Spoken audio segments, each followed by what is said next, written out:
जय गुरु जी, शुक्राना गुरु जी। संगत जी, आज हम दिव्य आभा बुक के 110 पेज नंबर पे हैं और ये जो सत्संग है वो है डॉक्टर इंद्र मोहन भाटिया जी का, जो कि गुड़गांव से हैं। तो संगत जी, ये खुद एक डॉक्टर है और इन्होंने अपना जो सार लिखा है, उन्होंने लिखा है चिकित्सक द्वारा आस्था को नमन।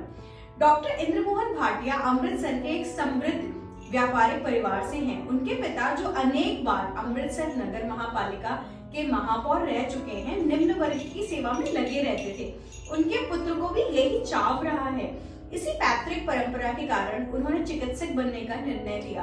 राजकीय चिकित्सा महाविद्यालय अमृतसर से 1962 में MBBS की परीक्षा उत्तीर्ण करने के पश्चात 4 वर्ष उपरांत 30 वर्ष की आयु में उन्होंने अखिल भारतीय आयुर्विज्ञान संस्थान से शल्य चिकित्सा का स्नातकोत्तर पाठ्यक्रम पूर्ण किया। उनकी विशेषता दृष्टि संबंधी अभिदात रोगों में थी और अब वो इस विभाग के अध्यक्ष पद पर कार्यरत है। स्वाभाविक है कि डॉक्टर ने अपने व्यवसाय से संबंधित विज्ञान को गहराई से अपनाया है। आधुनिक युग के इस ज्ञान की पद्धतियों में उनकी अटूट आस्था रही है। 2002 में कुछ ऐसी घटना हुई जिससे उनके समस्त ज्ञान को पूरी तरह से झिंझोड़ कर रख दिया। वह अपनी पुत्र वधू के साथ गुरुजी के दर्शन के लिए आए। उन्हीं के शब्दों में इस अवसर के अनुभव। हम पूरी तरह से अपरिचित थे। सबको चाय बांटी गई। मैंने उसे ग्रहण कर लिया, किंतु मेरे बहू ने अस्वीकार कर दिया। गुरुजी ने यह देखकर उसे कहा कि यह चाय नहीं है, अपितु उसकी औषधि है। उसे पुत्रोत्पत्ति होगी, जिसके कारण वह उनके पास आई थी। मेरी बहू के विवाह को 4 वर्ष हो गए थे और सर्वोत्तम चिकित्सकों ने बताया था कि उसका गर्भवती होना असंभव नहीं तो अत्यंत कठिन है। इससे वह अति व्याकुल हो चुकी थी। हम सब अचंभित रह गए थे, क्योंकि इसके बारे में संगत को किसी को भी ज्ञान नहीं था। 1 मास के बाद वह गर्भवती हुई और उसने एक प्यारे से पुत्र को जन्म दिया।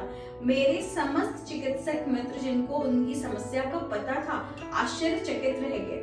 चिकित्सक के विज्ञान के समस्त नियमों पर बनी हुई आस्था डगमगा गई। वह कहते हैं ना कि गुरुजी के संदर्भ को वह समझ पाने या उसका विश्लेषण करने में असमर्थ थे। अभी वो उसकी वैज्ञानिक विवेचना में ही लगे थे जब गुरुजी की एक और अन्याय हुई। उनकी बहू की 70 वर्षीय दादी, जो कि मधुमेह की रोगी थी, पीठ दर्द से पीड़ित हो गई और उनकी टांगों के निचले भाग में पक्षाघात होने लगा। वो सरलता से चल फिर भी नहीं पा रही थी। उनकी संस्था के स्नायु चिकित्सकों ने परीक्षण किए और पूर्ण लकवे से बचाने के लिए शल्य क्रिया का परामर्श दिया। जब मैं उन्हें गुरुजी के पास लाया और उनकी शल्य क्रिया की तिथि निश्चित हो चुकी थी, वह अपने शब्दों में वर्णन करते हैं। चलते हुए मैंने गुरुजी से उनकी शल्य क्रिया की सफलता के लिए विनती करी। उन्होंने मुझे देखते हुए पूछा, कैसी शल्य क्रिया? उन्होंने प्रसाद ग्रहण कर लिया है और अब वह स्वस्थ हो जाएंगी। अतः हमने शल्य क्रिया को स्थगित कर दिया और वह स्वस्थ होने लगी, जिसमें कुछ ही सप्ताह लगे। डॉक्टर भाटिया कहते हैं कि आने वाले कई वर्षों में उन्होंने अनेक मरणासन्न रोगी को स्वस्थ होते हुए देखे हैं। गुरु कृपा से विकट हृदय और अन्य असाध्य रोगी ठीक हुए हैं। गुरुजी को बताए बिना भी चमत्कार हुए हैं। डॉक्टर भाटिया का विश्वास है कि गुरुजी की कृपा का पात्र बनने के लिए पूर्ण आस्था, धैर्य और समर्पण करने की क्षमता होना आवश्यक है। उनके व्यक्तित्व का पूर्ण परिवर्तन गुरुजी का उनको सबसे बड़ा उपहार रहा है।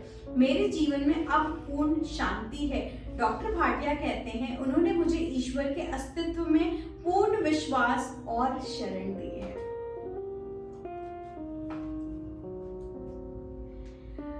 तो संगत जी, आज के सत्संग में ना हमेशा, जैसे हम कहते हैं ना कि गुरुजी का जो लंगर प्रसाद होता है, गुरुजी एक्चुअली ऑपरेशन भी ना मतलब कैंसिल कर देते हैं। तो आज के सत्संग में आपने देखा कि गुरुजी ने साफ साफ बोला कि कैसी शल्य क्रिया, कैसा ऑपरेशन है ना।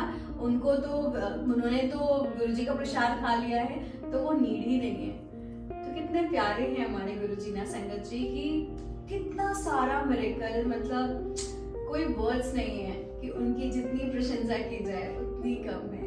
जय गुरु जी, शुक्राना गुरु।